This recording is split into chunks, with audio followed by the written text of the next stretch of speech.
started to fall, and where were you?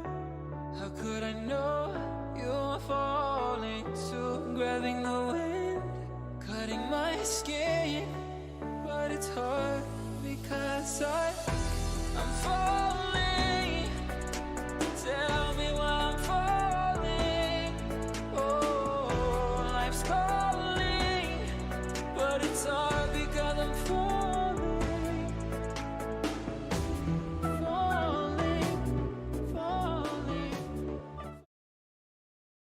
What is going on, everybody, and welcome to another Nemesis podcast as we are in the off season. Today, I am joined with two fabulous men. First, the man, Squirrel. Squirrel, how you doing?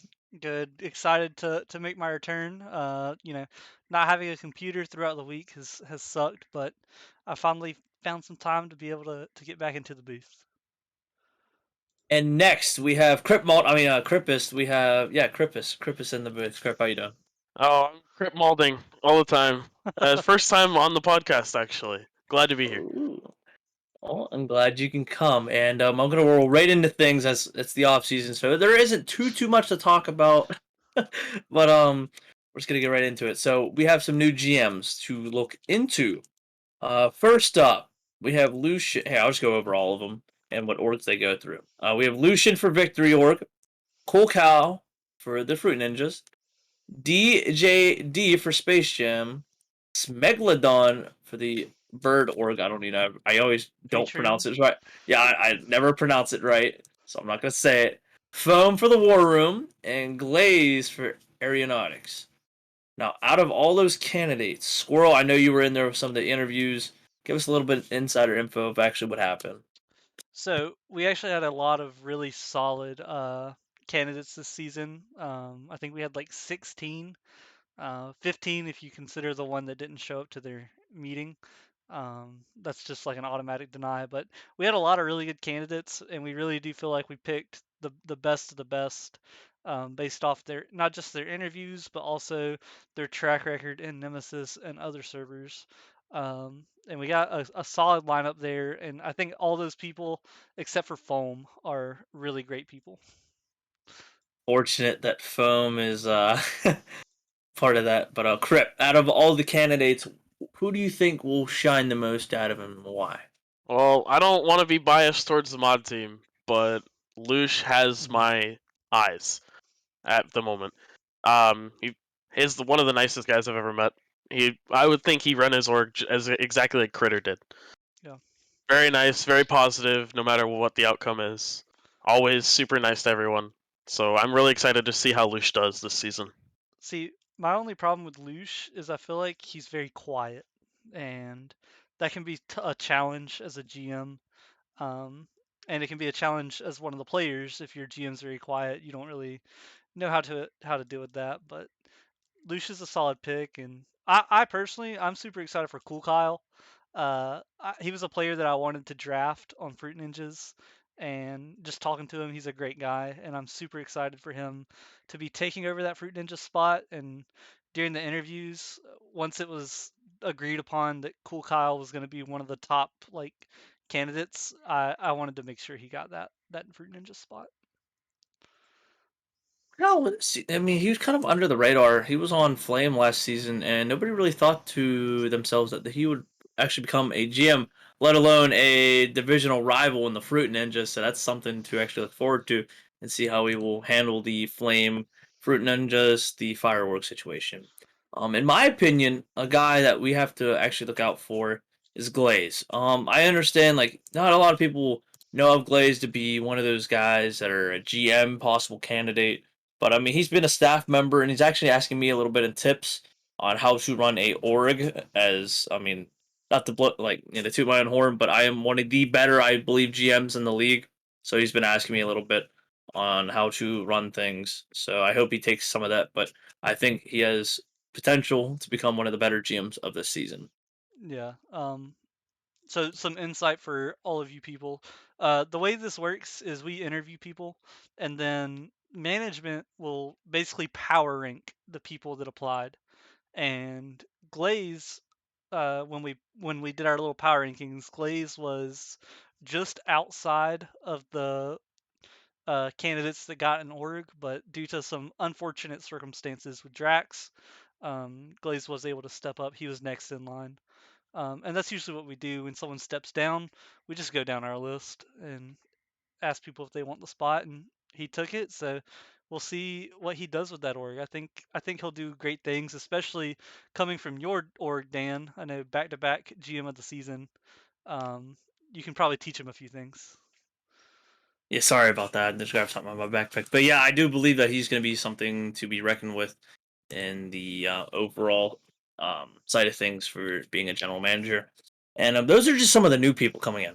Now, what about some of the older GMs coming in? Do we still have to worry about like the Rocker Man, Seabiscuit, like some people like that, or do you think they'll just go on their merry way and not worry about anything this season?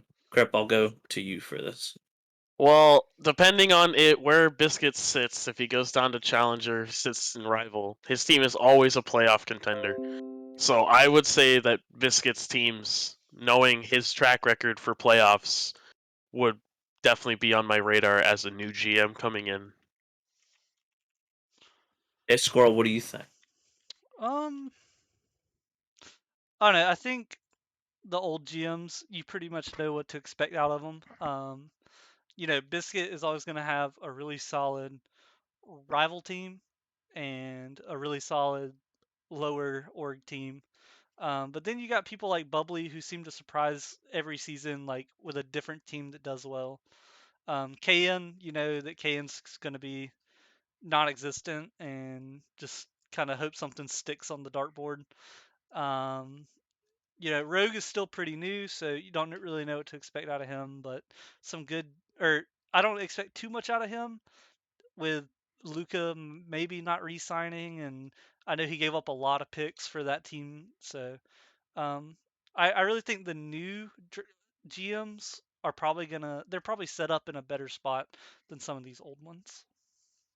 Something to keep in mind, like it's an advantage of being an older GM. You have the experience, you're like a veteran. But for these new GMs, they kind of get thrown into an org that, may be a catastrophe in picks. Yeah. So, Kryp, I know that you used to be my AGM. How would you handle that situation if you got thrown into it and you're like, I don't have picks to even work with for the next 2 seasons? Like, what do you do? Do you just, Hail Mary, see what happens? Or what would you do as a GM if you were put in the new spot? So, as soon as, like, literally maybe days after Smeg got the Atrium org, I was talking to him about becoming his AGM, and he said, well, it's most likely, it's a possibility. I would love to have you as an AGM, being that he's a new GM, and that I've been in that position before. But I looked at his draft picks for Season 8. His Titan team has a third and a fourth. I instantly went through the other Titan teams, and the first team that I looked at was Blizzard, and I was like, "Well, Dan's not trading." So I went down and I just kind of looked at it, and I saw that Nebula has a couple of good picks. So I was like, I offered a trade with DJD. I'm not even AGM yet, and I'm offering trades. So I got them talking to each other. And they're kind of working it out now without me in the scene. So I guess that's how I would go about it. It was just like immediately, as soon as I find out that I have an org, figure it out and just go from there. See what picks I can try and get from other GMs to see if I can put myself in a better position. For me to you, real quick, my first round Titan pick is the Reaper's pick, so it's a top 6 pick. I saw that because I could Yeah. look at it. Okay. Yeah, but Squirrel, you were a GM before, and you're more of the veteran of the GM perspective. What would you say to the veterans out there, to all these new GMs? Like, what would you do as a veteran GM? Would you just keep doing what you're doing? Try to hassle these newer GMs like I would? Like, what would you do? So one thing that like a lot of people might not know is when I was GM of the Fruit Ninjas, Big C Dubs took over the Momentum org after Poseidon left, and I was really big on helping him out, just giving him advice. I'm not just gonna give him free picks or anything, but just like, you know, hey, this player's decent. He's on the free agent list. You can pick him up. Or I know his whole rival team left at one point, and I basically like sent him a roster. I was like, you can get this player, this player, this player, and have this much cap room left over. And he was very appreciative of that. And I think the veterans need to understand that their goal is to win, but their goal is to create an environment that grows Nemesis. And if that means helping the younger players out or the younger GMs out, um, then go for it. Don't scam someone for picks. Don't trade them players that are inactive. Just be real with them, help them out, make their experience good. That way they can make the org experience good, and then Nemesis as a whole can grow. Yeah, I know we kind of glossed over this, but I want to get a definitive answer from both of you. And Kryp, I'll start with you.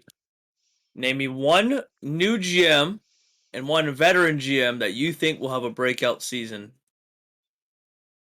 Oh, the new GM, I would go with Smeg actually. Atrium looks very scary with the draft picks that they have other than Titan. The teams that they actually do have at the moment, re-signing could be really scary, especially that Raptors roster. Absolutely decimating through playoffs. Mhm. Congratulations to them again. A veteran GM, are we counting one season as veteran? I guess that somebody is not new. One or two seasons, anywhere from I guess 1 or 2 Okay, seasons. I'm gonna go with Rogue and the Pantheon actually for my veteran GM, being that he did pay so much to have Luka, Mitch, and Coffee on a roster and still not winning the chip. Will kind of set him back a little bit, but make him want it even more this upcoming season. Or I'm gonna throw you the question: one rookie GM, one veteran GM. Uh, you know, um, I'm a little biased here because it's Fruit Ninjas, but I'm gonna go with Kyle, Cool Kyle, for the rookie GM. His draft picks are pretty standard across the board, but this guy played on Flame, and with the way they did and the unfortunate ending that they had with the forfeit in playoffs due to like an internet crash, um, I think Cool Kyle's hungry for it. I think he's gonna make some smart decisions, and he's a nice guy and he knows a lot of people, so he's gonna be able to make good decisions as well. And he's gonna build some pretty solid teams. And there's some talent in that Fruit Ninjas org. Especially like if Alex resigns, that could be pretty deadly. Midnight is a pretty consistent player in the Prospect and Challenger League, so I think Cool Kyle's set up to do well. And as far as new GMs, I'm gonna go with Foam. Or wait, that was my new GM. I was gonna Yeah, say Foam because Foam has previous experience, but um, as far as the vet, veteran. as far Yeah. as the veterans, I think it's Sans' turn. Um, One fun fact about Seabiscuit is all of his good teams were basically built by Sans. Sans was like, "Hey, this player's good. Hey, this player's good," and when they draft, they're sitting in calls together and they're talking with each other. So I think if Sans takes his own advice instead of giving it to Biscuit, I think Sans is going to have some really good teams. All right, I'll just answer it for myself without picking me for a veteran. Well, you can't um, you can't have a standout season. You had three like back-to-back GM of the season and three-peat. Like it doesn't get much better than that. hey, I love it. I'm gonna keep on rolling, and there's some moves to be made, especially this season with a lot new GMs. But you know what? I'm gonna start with the veteran GMs. I think now, hear me out for a second. Big C Dubs. I think that he's gonna somehow, some way, make at least three very solid teams, and he's gonna run with the way with it. Because it always seems like, in my opinion, velocity's always decent in prospect. Acceleration is always decent in novice, and then you can either go with motion or I forget their team. Oops, motion. What's their rival Light team? Lightspeed. Yeah, Lightspeed. Lightspeed is due, and I know they have decent picks for this upcoming draft. So I think at least three of those teams will be solid. I think he's going to try to make smart decisions the best he can and move along with it. So that's what I think for a veteran. And I already said my rookie. I think Glaze is just gonna be very good at what he does. I think he's gonna be more, conservative, not necessarily making those big flashy moves, but probably one of those small moves that gets him through, maybe like a third man trade or something to actually get him over the edge. Mhm. And Uh, I think Foam's going to be a sleeper. He has previous GM experience over at Chess Hall.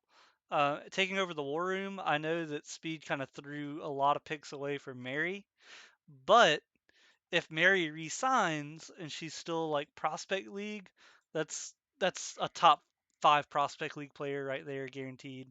Um, but I think he can make it work. He knows a lot of people, um, especially like some of those people that are really good that other orgs might not want to take because of how they act, like the Luises or the YSLs.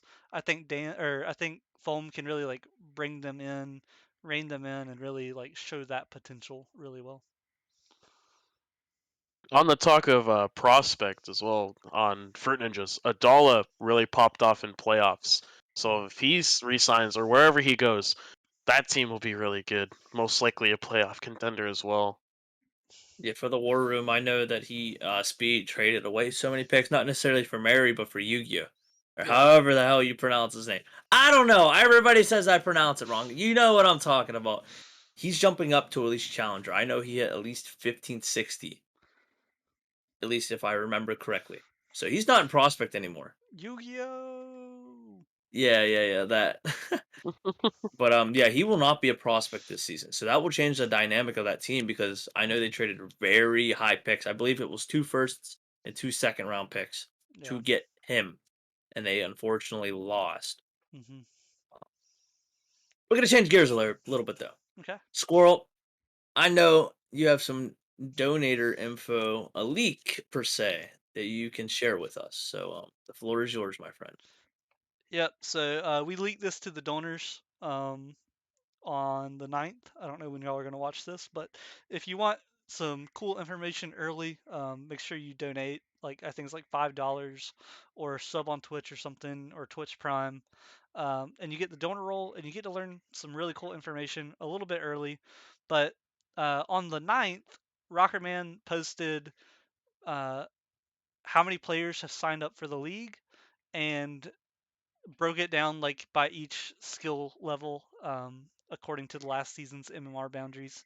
So right now at Titan League, we're at 55 out of 64. So we need some more Titan players if we want to continue having uh, all 16 of those teams. At Rival, we're sitting at 73 out of 64. So really good job there. That's probably a combination of Titan players sandbagging and Challenger players peaking. Then you got Challenger League at 65 out of 64, Prospect League out of 65 out of 64, Novice 58 out of 64.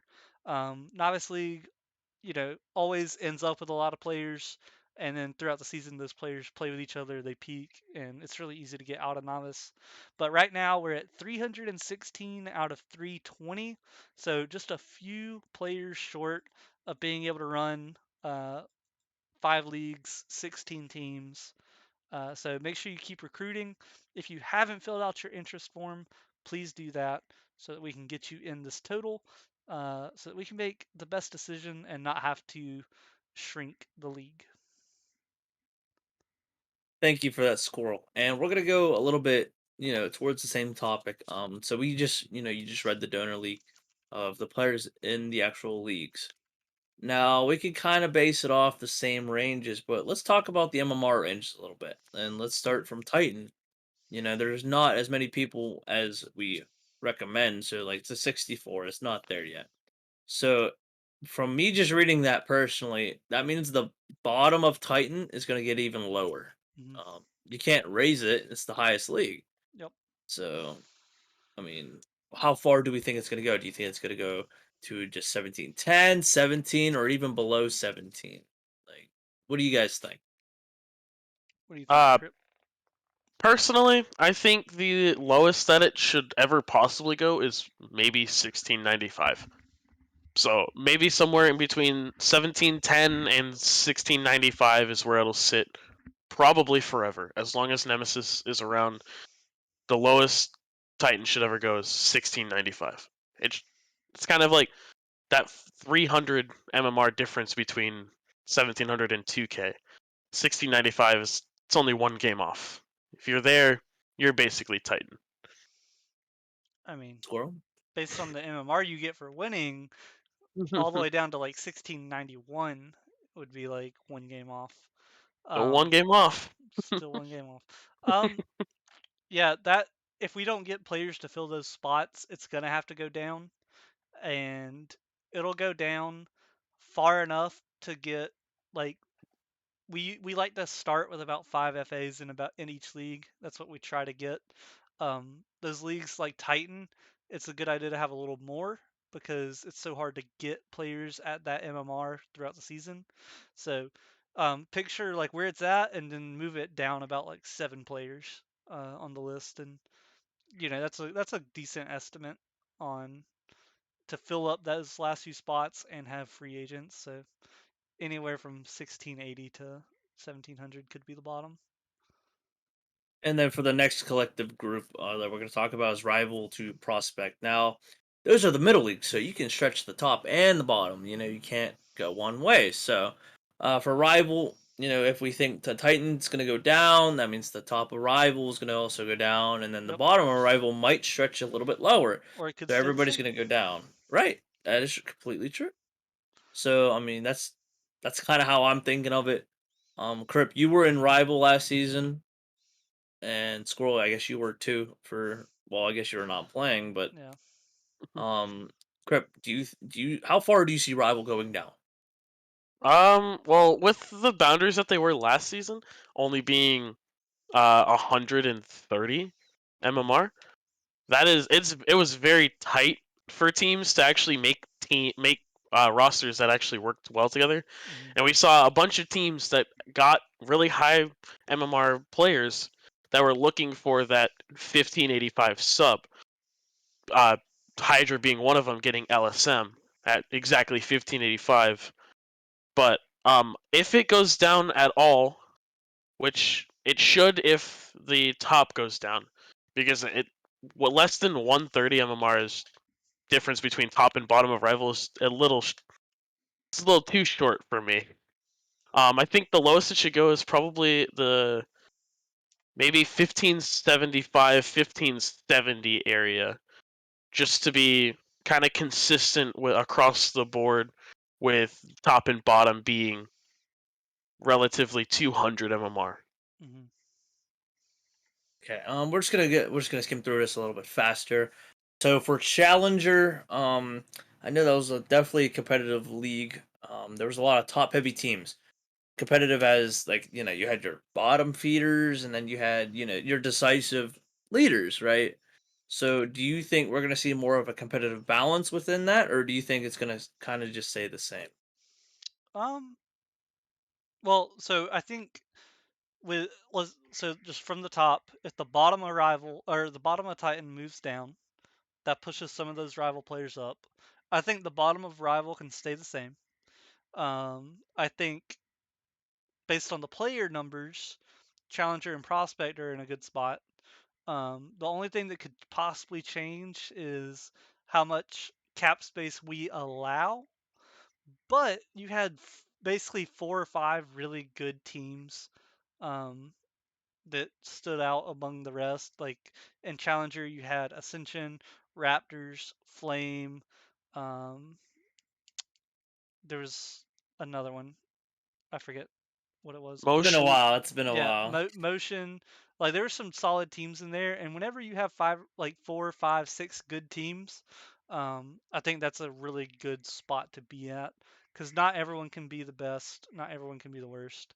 And if you look at the distribution, it was pretty good, almost what you would expect. Not like Rival League where there was 18 and or 17-1, or Titan where there was an 18-0. We'll probably have to adjust those to balance those out a little bit. All right, and let's just go down the prospect. I think it was 1460 Mhm. or somewhere near there for the top of prospect, going down to 1296.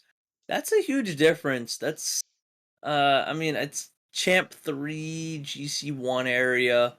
I mean, that's still pretty big, I think, in my opinion, because that jump to GC is huge.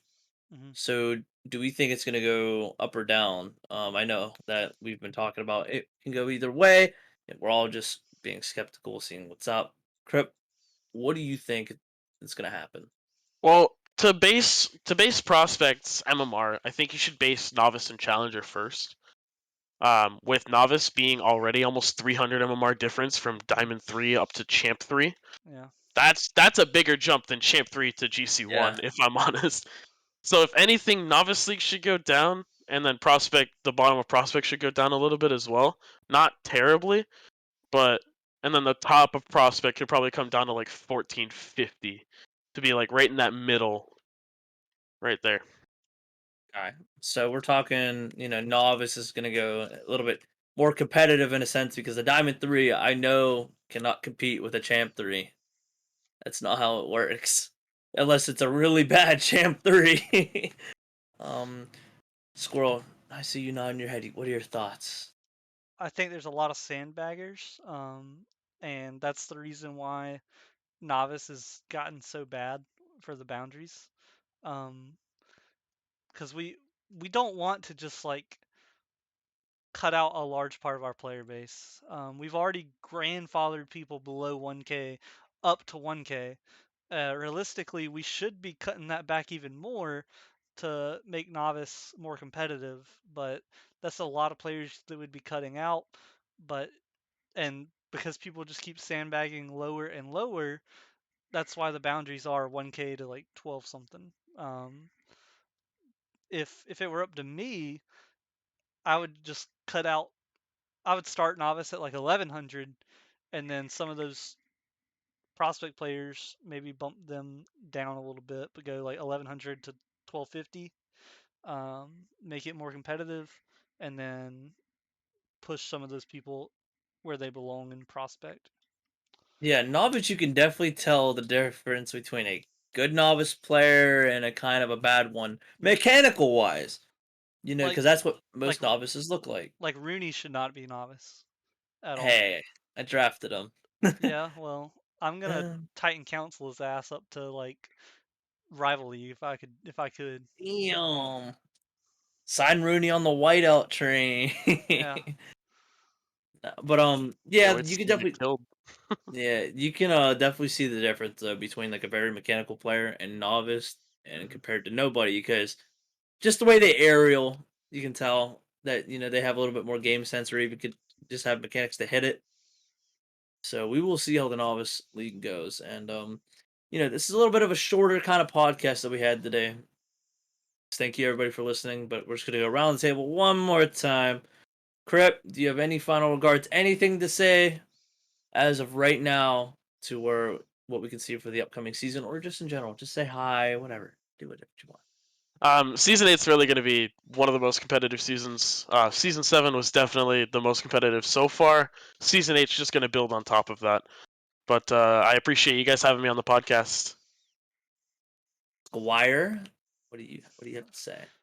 So while I was talking about the player base and stuff, I looked and there are one, two, three, four, five interest forms that aren't finished, or no, five PRFs that aren't finished, and Four, uh, 4 interest forms. yeah, and four interest forms. So that would put us to the minimum number of players required to have 16 teams in every league. But that would not give us very many FAs, so we still want to get a little bit past that number for FAs, but we have hit the very bare minimum, which is exciting because the summer seasons are always really big. The fall seasons are usually smaller player base wise. People are busy with school and stuff and sports, so they don't really have time for it, but it's exciting. It shows that even in a smaller season, Nemesis is able to keep the ideal format. It's definitely growing. Maybe we could expand next summer season, which would be super exciting. And the draft cannot come soon enough. I'm super excited for that. Hopefully, I'll be in the draft this time, Dan, because I've never been drafted before, and I Well, know there's you your have some first really good rival time. picks. I have one. One rival pick. But I thought you what had is like the 3. Bearcat? That's next season. Uh, I have a Bearcats pick this year season. I believe they came in 15th. mhm. So possibly potential first round pick. Well, first overall pick. Yep. Um, my final thoughts in regards. Season 7 was a blast. Definitely a challenge, and I believe season 8 is going to be maybe not as competitive, but I feel like it's going to be more balanced in a sense, if that makes sense. Yeah. Well, from a management perspective, we're definitely like we're dialing it in, like, and especially if we can keep consistency with 16 teams in all 5 leagues, then every season that goes by, we're going to dial it in just a little bit more each time until eventually we get it pretty close. And we learn how to get it close every time. All right. Well, thank you everybody for tuning in to the Nemesis podcast. Make sure you go check out our socials: YouTube, TikTok, Instagram. I mean, I already said YouTube, but us. And whatever else we have. Because truthfully, I don't know how much social medias we have at this point. It's too many to count. But follow all of them. And we will see you guys next time. And stay tuned for possibly more news and also the draft coming up. See you guys next time.